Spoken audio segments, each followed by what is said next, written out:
We are going to kick off with Kate introducing herself and then taking us through her thoughts, and then we are going to have questions at the end, okay? So Kate, over to you. Yeah, well, thanks so much, Harv, and thanks everyone for being here. We are going to have a bit of a discussion together in about 30 minutes. So, but until then, I'm going to just talk a little bit about me and my work and a few ideas that hopefully will percolate and be helpful for you. So the provocation that Harv gave was, build back better, but how? So everybody's talking about building back better, building back different, no more new normal after COVID. But how do we actually do that? And I think in New Zealand, we have a unique challenge in the sense that we've done incredibly well so far when it comes to COVID. So some of that kind of urgency around change does not necessarily exist here, just in terms of my reflections coming over from Europe. But we also are in a really unique position where economically we are doing well, and we have an opportunity to really reset and try and do some things differently. So that's what we're going to be talking about today. This is me. That's my Twitter handle. That's my email address. If you want to get in touch, I'm always really keen to talk to people. So as Harv said, I'm the head of corporate social innovation at Nesta. I'm actually finishing at Nesta in the next wee while, so soon to be free agent. But Nesta is the UK's innovation foundation, and what we do is quite unique. It doesn't really exist in New Zealand, but it's sort of a mixture between think tank, so doing research and thinking and talking, and do tank, so running practical programs to help make the world a better place.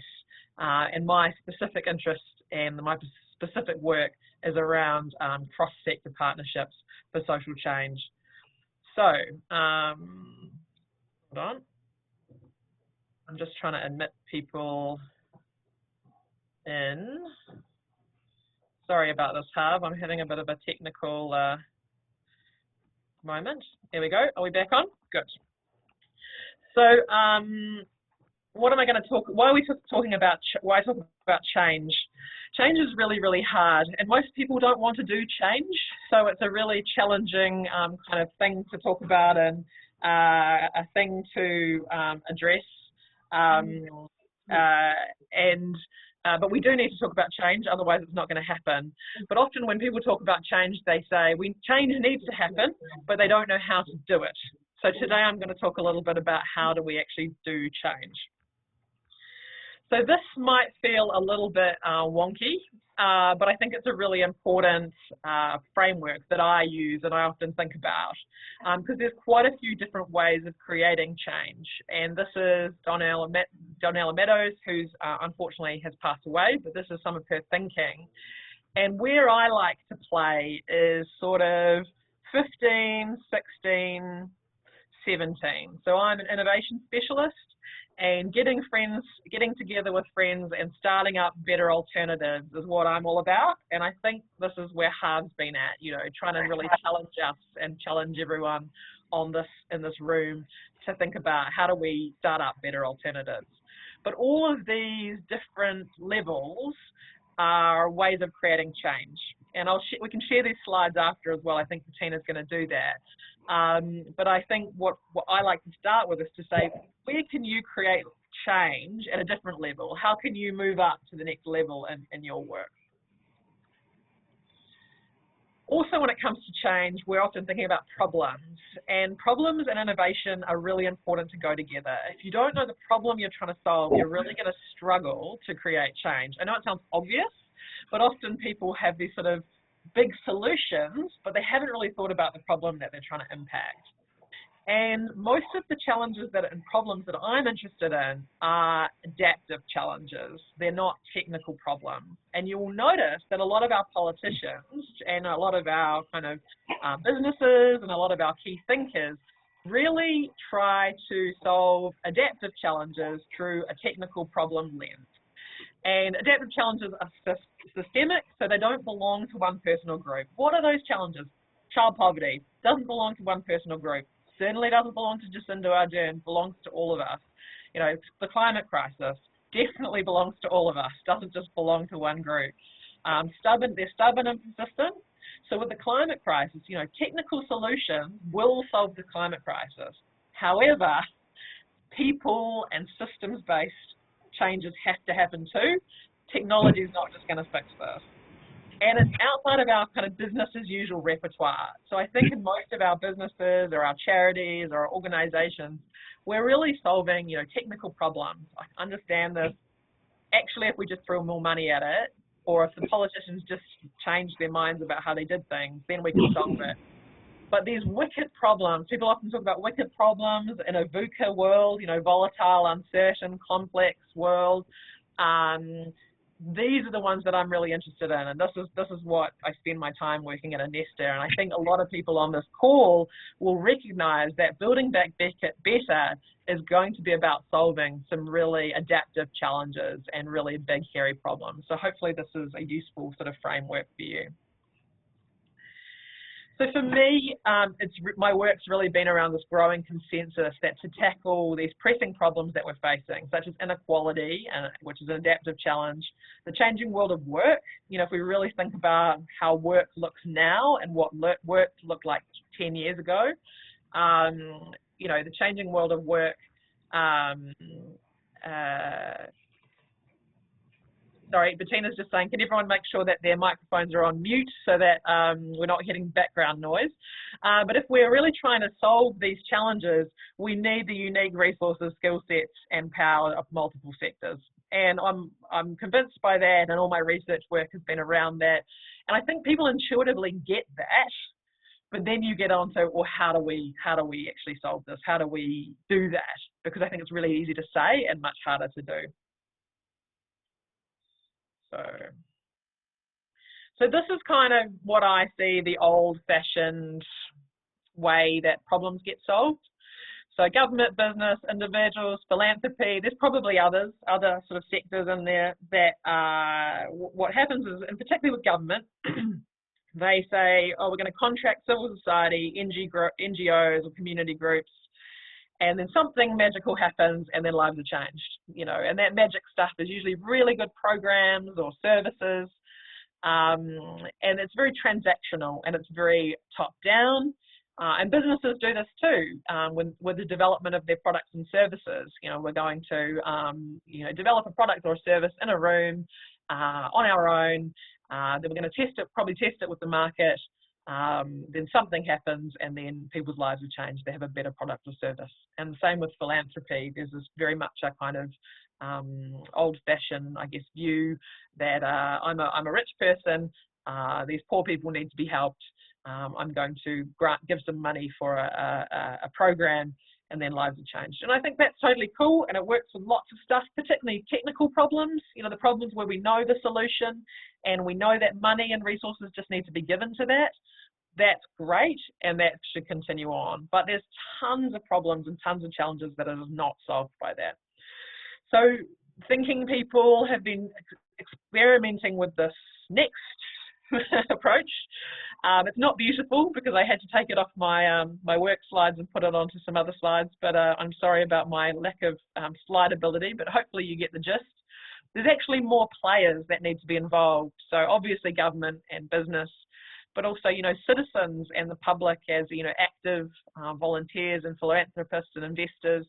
The financial system has really had to adapt and change to provide grants, loans, investments. People on this call might have heard about sort of social finance, social investment. There's also a need for intermediaries. So Nesta is an intermediary. You know, we create social innovation through funding, supporting, researching, advocating for social innovation, and organisations like Nesta are really incredibly valuable. And unfortunately in New Zealand we have very few intermediaries, and those we have are very challenged economically. And in the second box here, you know, what are we creating? It's not just about contracts for service, it's people developing new charities, social enterprises, so businesses that are run for social benefit, social purpose companies. So more and more now, you know, Unilever for the first time in its history 2 years ago, made more money out of its purpose products than its non-purpose products. And that completely changed the face of discussion around stakeholder capitalism, which might feel like a big, hairy word. And I've been told not to use that in New Zealand, but actually stakeholder capitalism is a discussion that's, going on around the world, and the role of business in society, and the role of business without just being a sort of transactional, this kind of very old-fashioned view that business gets taxed and tax goes into the pot, and then the government disperses that and business creates harm. It's just super old-fashioned, and unfortunately, without this sort of new thinking, that's the way that things will continue on. Businesses who contribute to charities, a really good example of that in New Zealand is Simplicity, the KiwiSaver and investment provider. The thinking that they have, for me, is the new model of business. Not only are they charging lower fees for consumers, they're completely disrupting the KiwiSaver model, which has been held by, the banking sector and finance sector, which is super old-fashioned. It's all online. They're also donating a percentage of their profits to charity, and they don't pay themselves mega bucks as fund managers. All of those things feel like they fit quite nicely in this new model. Just important to note here that the relationship with business and government, and civil society, is two-way. So developing new products, developing new solutions, developing new partnerships. And my work has been about engaging the private sector with social change and helping the private sector develop new social businesses within their organisations. And I'm going to get onto some examples in just a second. And government being much more bottom-up rather than top-down, and really believing that the solution lies in the hearts of the citizenry, and that the public have the answers, and that the public need the power and resources to develop charities and social enterprises and social purpose companies, and in commercial enterprises that have a social, that give back to society. And we've seen, what I've been doing is trying to quantify what these new markets and consumers look like, to show the business value and the return on investment for businesses engaging in social change. And there's been some really good research, particularly over the last decade, for businesses being able to show that, and that actually it's beyond ESG, which is environmental, social, and governance, and more towards social purpose, and that delivers for business. And there's great evidence of that in Europe. I'm not sure about New Zealand, but I'm sure some people on this call will have more New Zealand knowledge than me. So what does this mean for you and your work? It's kind of all great to talk about, but like, what is this? Awesome. So there's some stuff that's going on. There's a change that's happening. I know that to be involved in social change, I need to understand whether it's a technical or adaptive problem. So for me, how to innovate and how to create change to sit within that Vanilla Meadows ranking, people often ask, well, how do I actually innovate? How do I innovate within my organization? How do I innovate within my charity? How do I innovate within my business? How do I innovate within government? And what I often talk about is this 5-point plan, which hopefully is simple and ready for you to remember. So to innovate, you need to be really clear on what your mission is, what you want to achieve, what is your goal, what's the problem that we're trying to tackle. It's really, I know it sounds obvious, but it's really vital. And I've been in a few meetings over the last couple of weeks in New Zealand where people are saying, I want to change the education system. And I said, well, that's cool, and there's lots to change. But what do we really want to achieve? What is the goal here? What is the dial that we're trying to move? And the more specificity that you can have, the more that you'll be able to bring people around this change. And specifically when you're doing cross-sector partnership work, having specificity is really vital. Mindset. If you don't have an innovation mindset, you will fail. And collaboration is part of that. Being open, being reflective, being solutions focused. New Zealanders aren't great at collaborating. I know we say we are, but we're not, because we're just not. I don't know why. I'm still trying to work that out. Maybe you'll have some reflections here. I think we talk about collaboration a lot, and I think we collaborate well on contracts. But I don't think we're great at collaborating on, how can we create something new together as different organisations. There's a lot of kind of ego and, I don't know, there's a whole lot of cultural barriers that I need to get to the bottom of, and I'm really interested in your view, but we're just not that good at it. And we know we're not good at it when it comes to business because we have terrible innovation outputs. So we have really good innovation inputs, great people, smart people, lots of great researchers, but our rankings in the world around how do we turn that into commercialized products or products and services that people use, we rank very low in the OECD. And the reason for that is because we don't have good joint ventures, we don't have good collaborative relationships, we're not very good at reaching out overseas. So I feel like there's probably something in all of that that I need to understand, and I'm trying to focus on over the next few months that I'm in New Zealand. Your method, so I'm going to be talking about cross-sector partnerships, but how you want to innovate, how you want to create change, and I can send you guys a link after this to a whole lot of different methods for creating change. But I guess the main point you would take away from this call is there's a lot of methods besides just coming up with a project plan and delivering a normal project.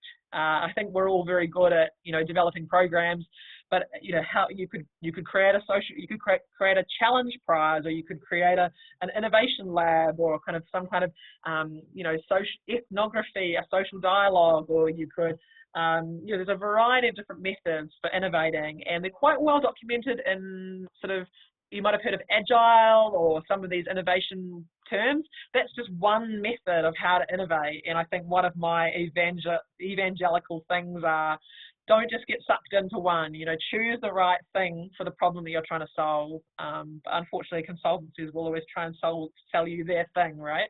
And I'm going to try and sell you cross-sector partnerships today. So there you go. Do people in the room have the mandate and willingness to change? Are they empowered to change? This is really important, and often where things come unstuck. And how will you measure success? Obvious, but it needs to be there, and often we're really not good at it because we want to move on. So cross-sector innovation, if you want to go fast, go alone. If you want to go fast, go together. And it feels right for most of the stuff that I've done in my life.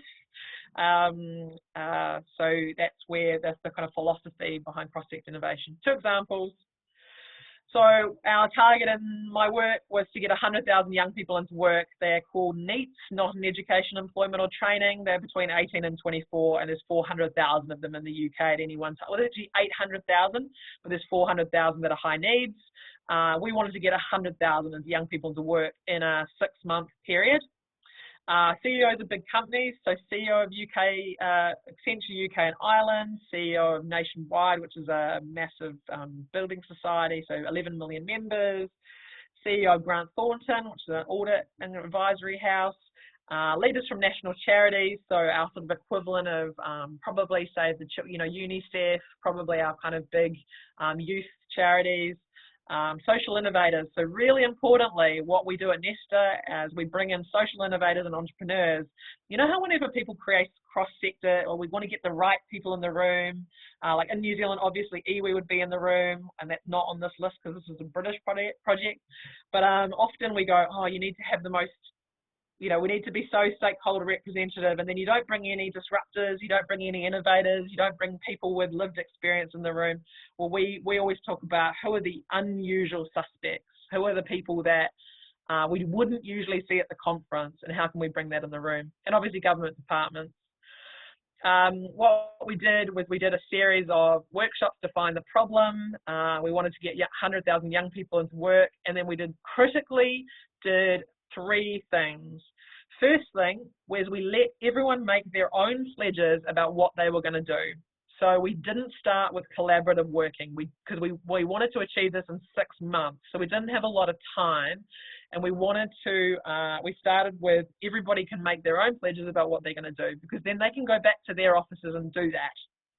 But we also want to do some stuff together, and we decided we wanted to create 10 new social businesses that were going to solve some key problems that we had identified. And just to give you an example, one of those problems was we get young black people into work, but they don't stay.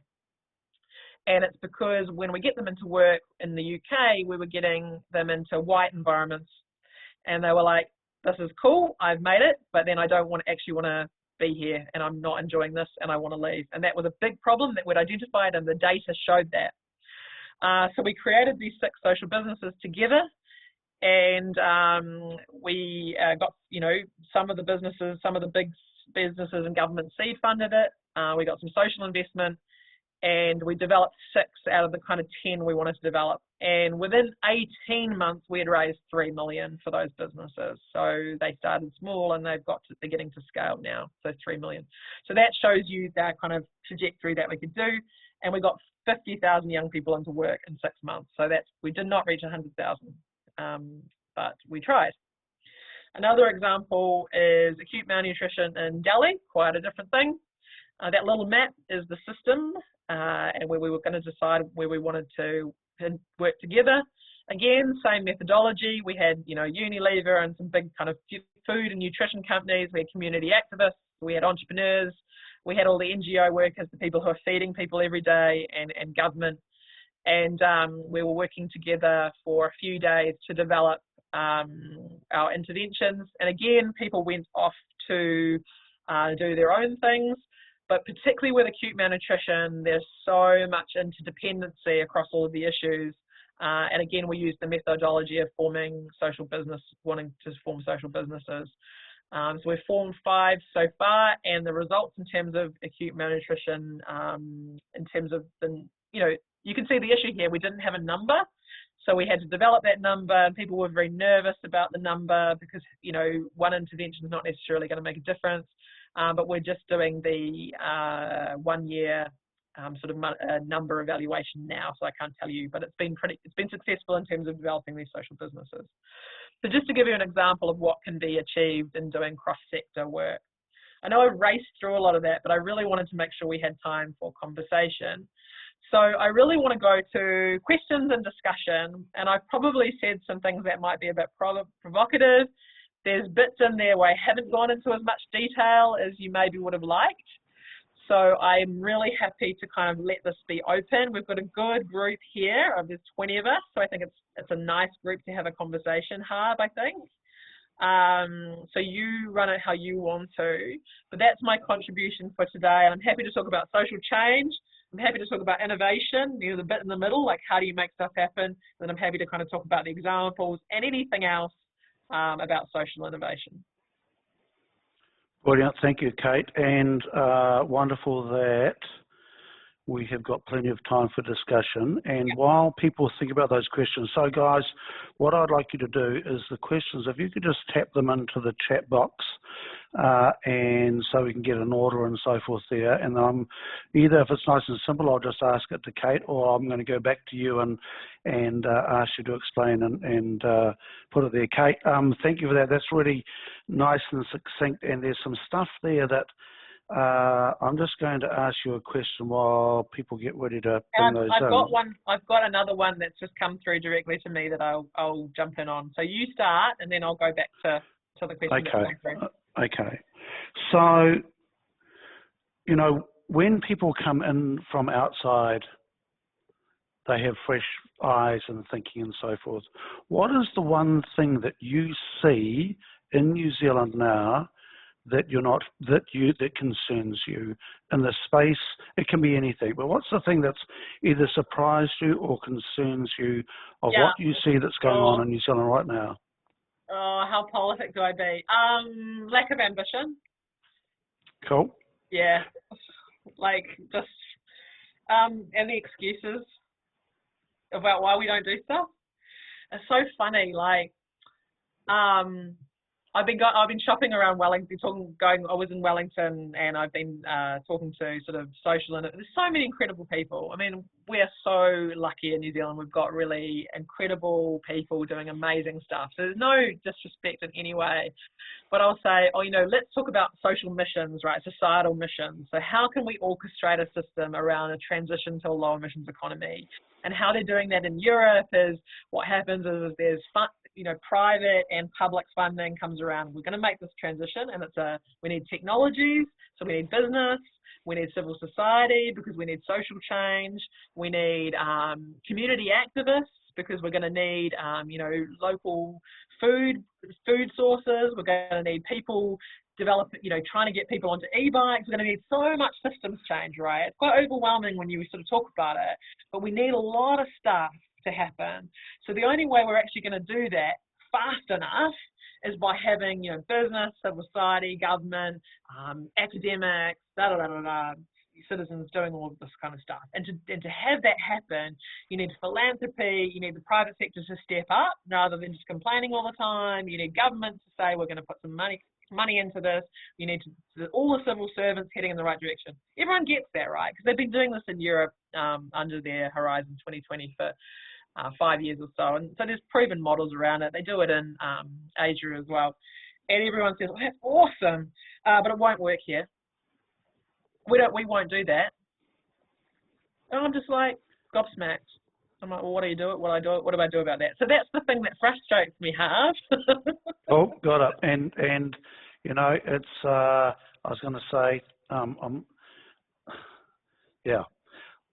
Okay, I'm not going to respond to that because we don't have time. No, it's not our chat. But Kate, you know what? Gutted to hear that, and also not overly surprised because when the ambition does turn up, we win things like the America's Cup, and I go, we can do it there. Yeah, we can do it. Another we place. can totally do it. We can totally do it. So I'm going to go. So you've got a question to you, Kate, directly. You want to kick off with that one? So one of the questions. Then we've got Rich Alderton. Cool. Yep. So one of the questions was about why weren't young people on the list when we were trying to get 100,000 young people into work? And that's totally a really good question. So in British society, it's really, this is something that wouldn't have happened in New Zealand. In British society, they were very top down because the government were like, we want to solve this problem. And their perspective was it's the employers and the service providers that are the answer to this. And to a certain extent, that's true, right? They're the ones that are going to be providing the jobs. So in the actual coalition, there weren't any young people. However, we had a lot of young people involved in designing the social businesses. So in the end, young people designed the social businesses. It's something that probably wouldn't have happened here. And I definitely think that I would certainly encourage, when I say cross-sector, it's, beneficiaries being part of the solution making is super powerful. I think there was also something about the time, the kind of 6 months, there was a feeling like if we just got, Ernst & Young to say that they were going to employ, 200 young people, that was going to give us a start. And that's effectively what happened, right? So a whole coalition of businesses just basically pledged to hire a certain amount of young people for a certain amount of time. It'll be really interesting to see what's happened to those people post-COVID, because some of them, obviously the employment market is quite different to when we did this just over 18 months ago. But those social businesses are still ongoing, and some of those young people are doing really well through that. But yeah, really good question. And I'm not saying that that's necessarily the right model, but hopefully the philosophy behind working across sector can be useful for people on this call. Cool. Thanks, Kate. Rich, you've got a question here. It's a really simple question. Rich, do you want to just talk to this, please? You know me, Harv. I can only do simple. Yeah, give it a go. Love your 5M model there, Kate. The one that particularly interests me professionally is mindset. Do you get into helping people create a mindset, or do you just rock up and say, if you want to innovate, you've got to have no mindset? So in our innovation processes, we spend a lot of time on mindset. And for me, I think this is a hierarchy. I think that, you do need to have your mission clear. Otherwise, the mindset stuff feels really esoteric for people. But I think there's a cultural thing here. This is another thing. New Zealanders are very pragmatic, and we like to jump straight into solving problems. And what I've found from working in different cultures on solving problems is it's actually sometimes it's really good to spend time on, who are we in this room and how are we going to work together. And what I've been trying to perfect, and create this mindset. So I think a lot of change is really hard because we say we have the mindset, but we don't. Because people say, oh, I'm happy to work together, but actually if the shit hits the fan, someone's going to have to take responsibility. Well, innovation doesn't work if you've got that mindset. And I think that governments are often, civil servants are often very constrained by that. You know, ultimately, and I think the media here, you know, if you're trying to experiment with something and it doesn't work, it will get jumped on by the public and the media and say, well, that was a disaster, and then all the good learnings from that will go out the window. And because there's usually in some of these programs and processes and policies, there are some good learnings, but it has to go out the window, and then maybe a minister needs to resign and all of that. Now, that's not a growth mindset or a reflective and learning mindset. It's not a solutions-focused mindset. So I do appreciate that, particularly when it comes to government and civil service, it's really hard. So what we really, in this cross-sector work, we worked on really creating was space for failure, and not in just a glib way, not in just a cool innovation way, but in actually how are we going to create space for failure. So another one of our methods that we run is the 100-day rapid results, where we work with the NHS, where we work with doctors and nurses and patients and administrators to try and change something specific within the NHS. So that might be waiting times on a specific thing. And there's often a lot of blame in that system, and there's often a lot of rules in that system. And what we'll do is we will create for 100 days a rule-free, blame-free environment where those different people can work together on solving this problem. And when you do that, it's radical. You can get radical change. So yeah, long answer to a question. Yes, we do. And I think it's really vital to really talk about mindset, and not just to have a slide that says we all need to be open and reflective, but actually run exercises with people where they have to think differently. I can share some tools with you if you're interested in that, and maybe you do this for a living, so I'm telling you how to suck eggs. But I think this is really vital. And for me, as someone who's quite fast-paced and someone who's quite results-driven, it's taken me a lot to kind of adapt and learn and say, to spend that time at the beginning, because I'm quite okay with uncertainty. And I had to realize that if you're the CEO of Accenture UK, you are not okay with uncertainty. You're used to being in charge. You're used to being in control. You're used to telling people what to do. So how are we actually going to create an environment where people are listening and learning and saying, I don't have all the answers? And I often think about my own personal journey. You know, we work so hard to become experts. You know, I'm super educated, I've got all these degrees, and I've spent so much time trying to know stuff. And then you get to the point where you're like, okay, if I want to create social change, or I want to be an innovator, I need to walk into a room and say, I don't know everything. And have enough self-confidence to sit with that.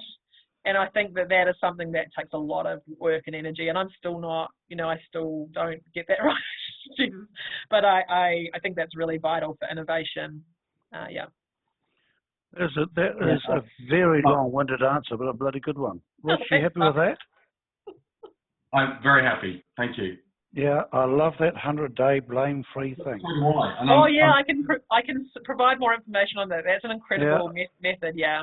Yeah, I'm looking at that. And if you could say that across the entire NHS for 100 days, guys, just go and change it, and nobody will do any shit. Brilliant. Yeah. We do it with smaller. It's not across the whole NHS. It's in specific teams. Yeah. But you've already got thinking big, Kate. Yeah, and Rich, you don't have that problem of being an expert, because you know it's you've always walked into the room and been less informed, so it's easy for you. Yeah. Okay, moving on. Paul, this question of yours is a yes/no question. So can you frame it up differently to what you've written down, please? Paul Hocking. Yeah, that may be. Actually, I think if you're referring to my question about government, I've probably moved on quite happily from that. Oh, have you? Now because, okay, cool. So I'm going to skip it. This is a question. Yeah, go for it. Yeah. Yeah, it's a shit question. Okay, so we've got the 10-minute no blame thing, but it hasn't started yet. Okay. Sure. Cool. Thanks, Paul. Okay, Mark. Your question, please. Go. Yeah, hi Kate and hi everyone. Mine was just, I guess, around sport. I come from a sporting background and now work with the New Zealand Rugby Players Association with their former players. So yeah, I was just wondering whether, I guess, sports have been in some of those rooms and those collaborations, and yeah, what role do you see it perhaps playing with some of those, the social change? So in our getting 100,000 young people into work, we had some sports charities as part of that and shaping part of that. And I think one of my reflections on, one of my challenges back to you, I guess, and your very exciting role is often sport is seen as, it's a kind of an empowerment thing. We'll getting young people into sport, and then they'll go through to have different outcomes. I think for me, what I'm always trying to get organisations to think about is how can your organisation contribute in a different way to the social change. So what you'll perhaps often find is that you're only invited to the same rooms over and over again, and that's because that's how people see you. And this is the problem with sectors and titles, and it's like, oh, we're going to get everybody in the sports community together and we're going to talk about young people, and then we're going to get everybody in the youth employment sector together and we're going to talk about young people. What we've been really desperately and working really hard to do at Nesta and in my work is disrupt that. And so when I talked about the usual and unusual suspects, I'd love you to take this with you. So the usual suspects is when you go to a conference and you're like, oh, it's so great to see all my friends. And we can talk. We haven't seen each other for 6 months, but it's so lovely that we can talk. And those conferences are super important because you're sharing information that you need to share within your network. But then you get to a point you're like, hold on, I don't think I've heard anything new for a while. I haven't had anything, maybe they'll bring in a keynote that tries to disrupt, but there's not a mixture of people within that room or within that conference. So we really try to talk about who are the unusual suspects here, who are the unlikely solvers. So the sporting community might be an unlikely solver when it comes to youth unemployment, and might be an unlikely solver when it comes to these societal missions. Harv said we're really good at it when it comes to the All Blacks and the America's Cup, but we're not so good when it comes to our ambition on other things. So that's, I really think it's about, to get to this next level that we need to get to as a society, we have to break out of our silos. And I know people have been talking about this forever, but the only way to do that is to do it. And fortunately, I work in an organisation where we sit down and we think about all the usual suspects, and then we go, who isn't in the room? And we're not just thinking about beneficiaries, we're thinking about all the kind of different organisations and trying to reframe problems and look for the unlikely solvers and all of that. And we do open calls and say, who wants to be part of solving this? And we don't say this is a youth unemployment problem. We say, who's helping get young people into work? And as soon as you ask a different question, then people go, well, hold on, I'm helping get young people into work. I'm giving them soccer, I'm teaching people how to play football. And through that, we're doing a whole lot of education stuff. And da-da-da-da-da-da. Yeah. Oh, thank you, Awesome. Kate. Thanks, Kate. Paul, second question. It's better than the first one. Well done. Go.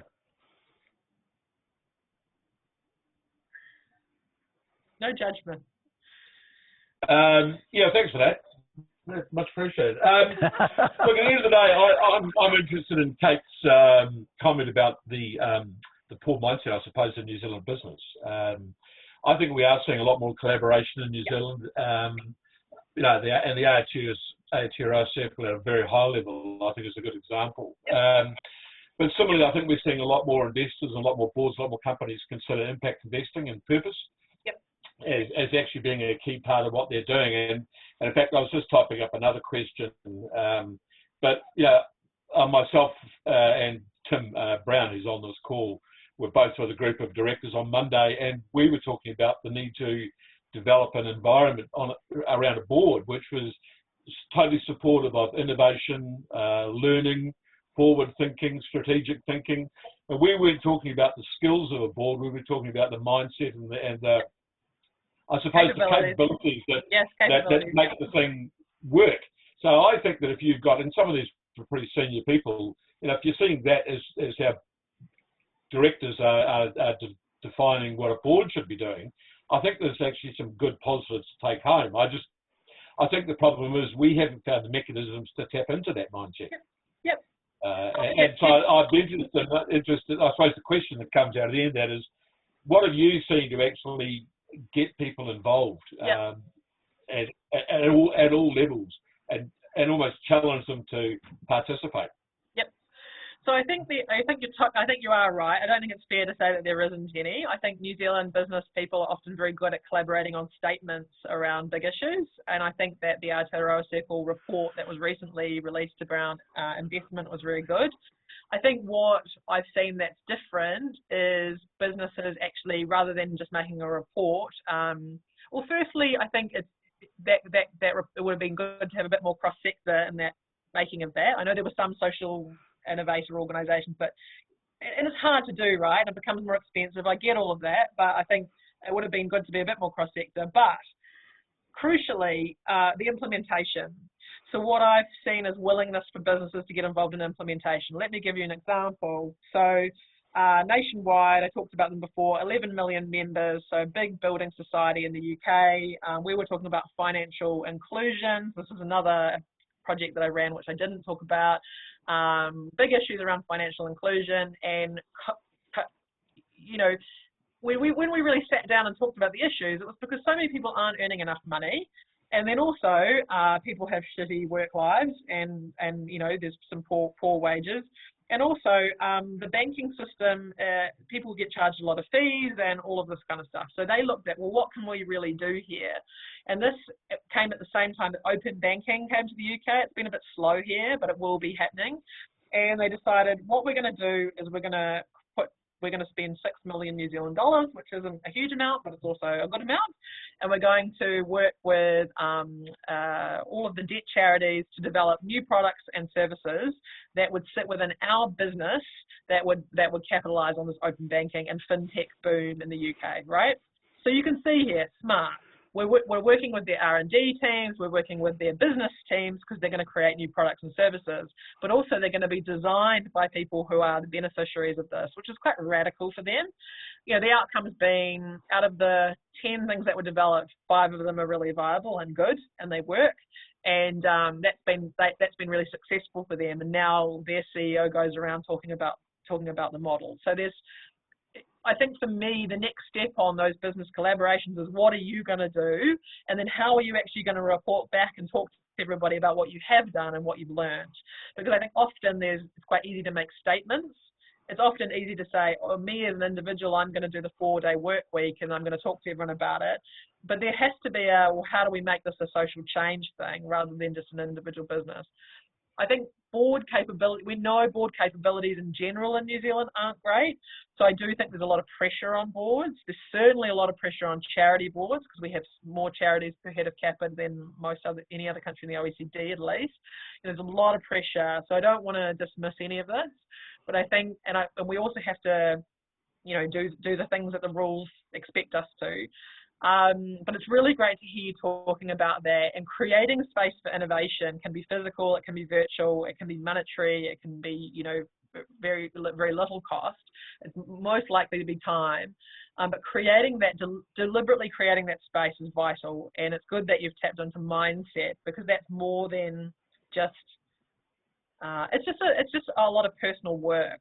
To how do we deal with uncertainty? How do we create a space for uncertainty? So I'll often talk about holding, my job is often holding the space for people to say, we're going to try something, and if it fails, that's okay. And I love that, but it's not okay. Lots of people don't love that and feel really stressed out by that. So. Oh, thank you. Christina, you have got a very complex question here.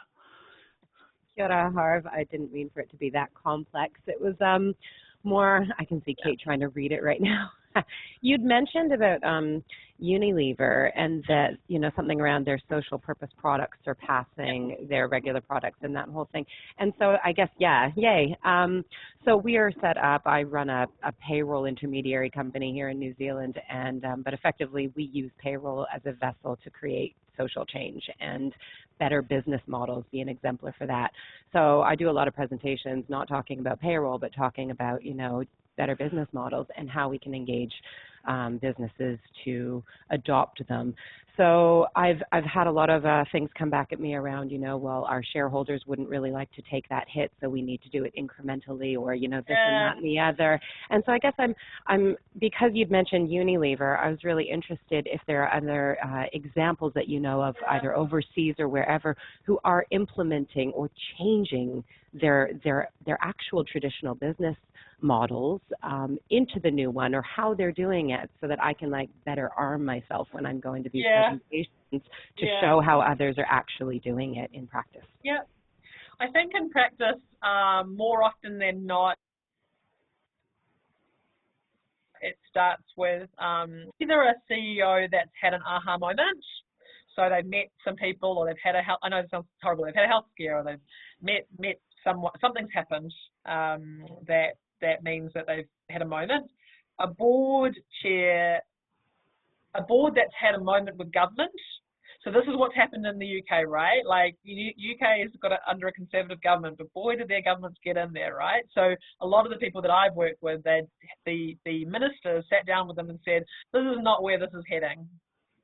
You know, particularly in the financial services, particularly in the consulting companies, like, this is just not where this is going to go anymore. And you need to make a decision about what you do. If you continue to work the way that you work, and for example, another example in Finland, you know, oil and gas industry, you know, government sitting down with the oil and gas industry and saying, this is the end.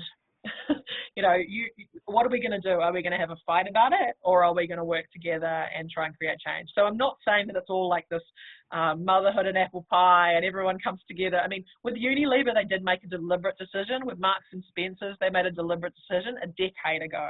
This has took 8 years to get to the point where they were making money off those products, right? So it's not an easy early journey, but you've got these early people who have done it and are showing that these products and services can make a change. So firstly, yeah, it's often some kind of impetus, threat of regulation, being told off, or just like a come to Jesus moment, like if you're BP or whatever, you're sitting there going, there's just nothing left for us here. And I think in New Zealand, we still have some businesses holding on to old business models. I get that, but there's definitely a moment. And there's also consumer pressure, or entrepreneurs. So and we do a lot of work supporting entrepreneurs, so people within businesses who want to create a change and they need the skills, support, camaraderie to do that. And that's that intermediary, to create intermediaries. So I think more often than not, in reality, people do start off with a for-purpose arm. They start off with an experiment, and I'm actually okay with that. I think that kind of wholesale governance stakeholder change actually takes longer. It pops up at about year 3. So there's usually been some stuff happening for a couple of years, which is either setting up a social purpose arm of their business, or setting up a unit within their business, but crucially moving it away from like government relations or marketing, because often these things have sat within departments that don't have any power or any budget. So moving that into strategy. So I spend a lot of time talking with CEOs about how can we just move this function into strategy and start experimenting. I mean, obviously, Ben and Jerry, there's some brands that are kind of the obvious ones. I guess where we've got to now in Europe is the startup community is so robust and so vibrant, and they're starting with this as at their basis, that the businesses are kind of, the traditional businesses, the multinationals and traditional businesses are going, oh, okay, we have to change. So there's a business imperative, and then the Paris Agreement. If you're a multinational and you're not thinking about the Paris Agreement, the SDGs have been incredibly powerful. I'm not sure we see that here in New Zealand businesses. I think we're quite sheltered from a lot of this international stuff. So if you're a CEO and you aren't kind of responding to the Paris Agreement, I don't know, maybe this is just a level of businesses that I'm dealing with. I mean, but I see that, there's the frontier firms here should be thinking about the same stuff. We can name those firms.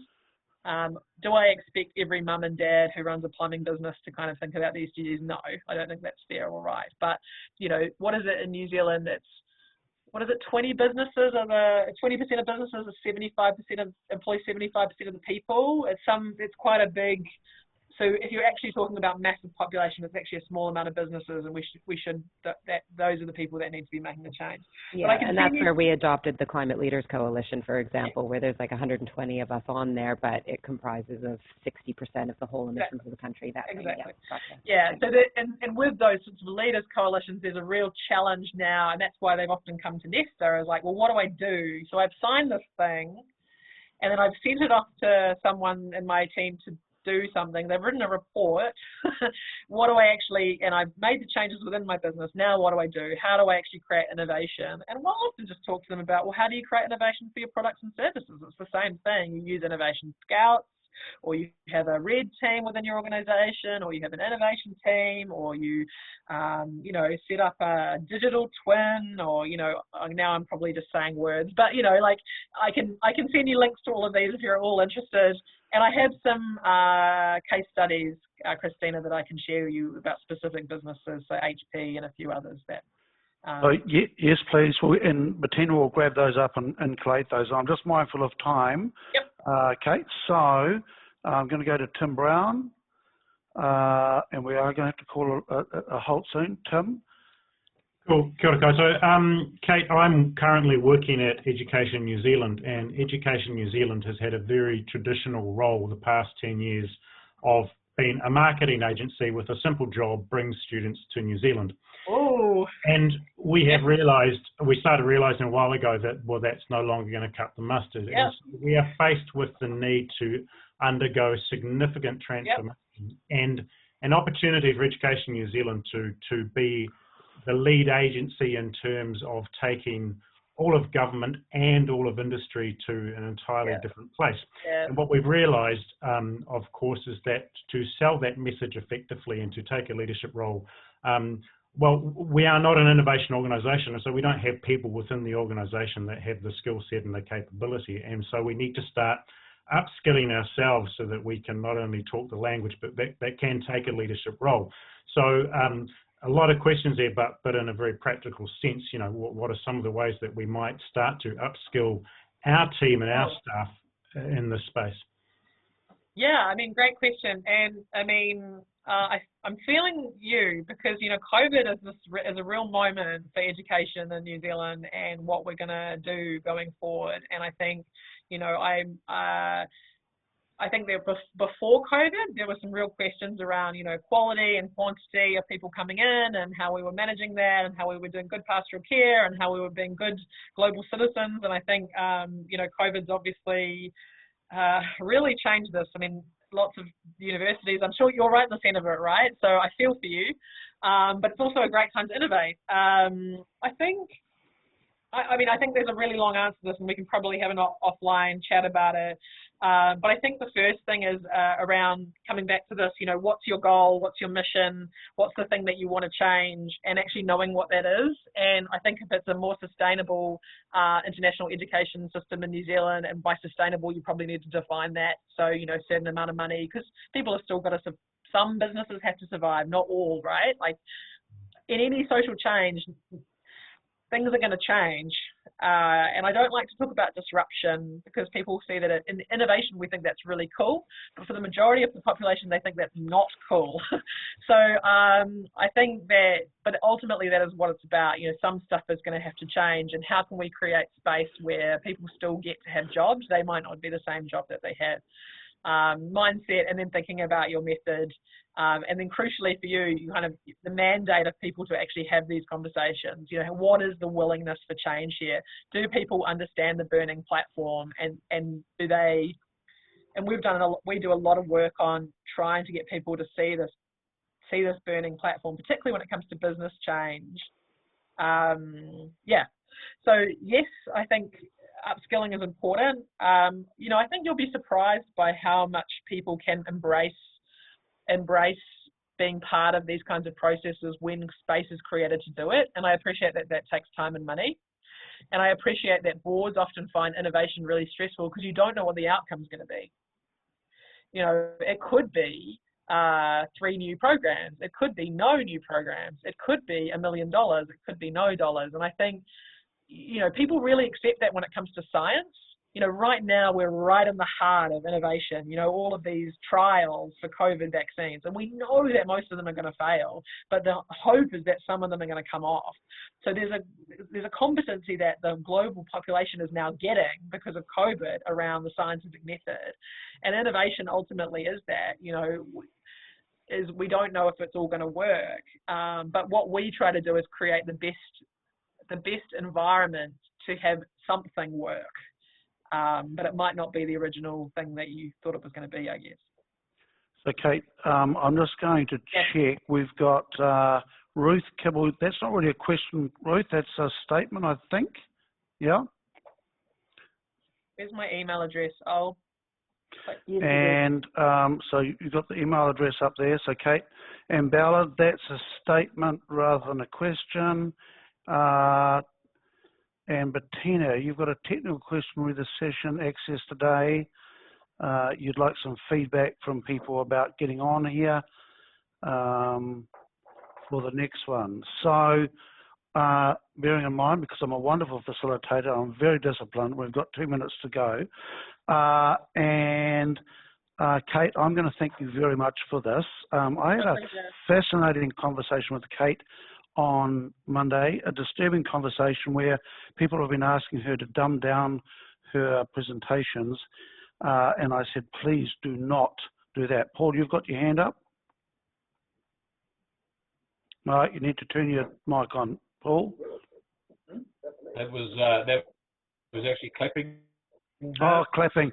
All right, I'm not very good at deciphering. I've never seen a clap from you before, Paul, so that was a bit of a surprise. So look, Kate was saying that she has been asked to dumb down some of her presentations, and I said, please do not do that today. Kate, thank you so much for that, and I love the fact of having access to the outside world, and yeah, it's amazing. When and if you go back to the UK, we would love to patch into you again.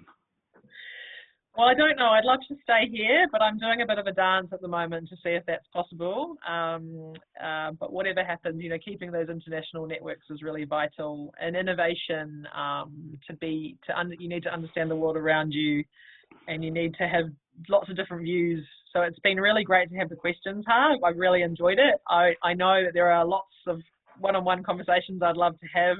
I've heard, you know, there's so much stuff I could learn from everyone on this call. So if you want to find me on LinkedIn or email me, and I would love to keep these conversations going. But really support what you're doing, Harv, and trying to help people work together. I know your impact team work is, you know, it got a lot of this at its heart. So really encourage people to engage with that as well, yeah?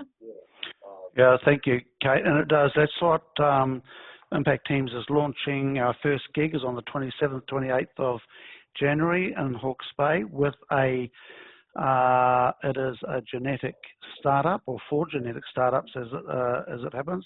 Very excited about that. Our next online session here is on December the 10th with Rod Oram, and it is following this line of lifting our sights to the opportunity that's sitting in front of us right now. You know, this is just the best opportunity I have seen in my lifetime to do things differently. There is enough cracks in the system for us to actually apply ourselves and do things differently. And Kate, the takeaway for me, there were many that love the 5 M's, but I love the 100-day blameless buddy, session. Man, that would thumbs up there from Mitch Orr. I'm looking at that and going, and if you went from 100 days to 200 days to 365 100 days seems to be the sweet spot for people. I don't want to yeah, it would be just fabulous, guys. Thank you for patching in today. Look forward to seeing you on the December the 10th. Kate, thank you so much. Thank you. See you all later. Take care. Okay, thanks, guys.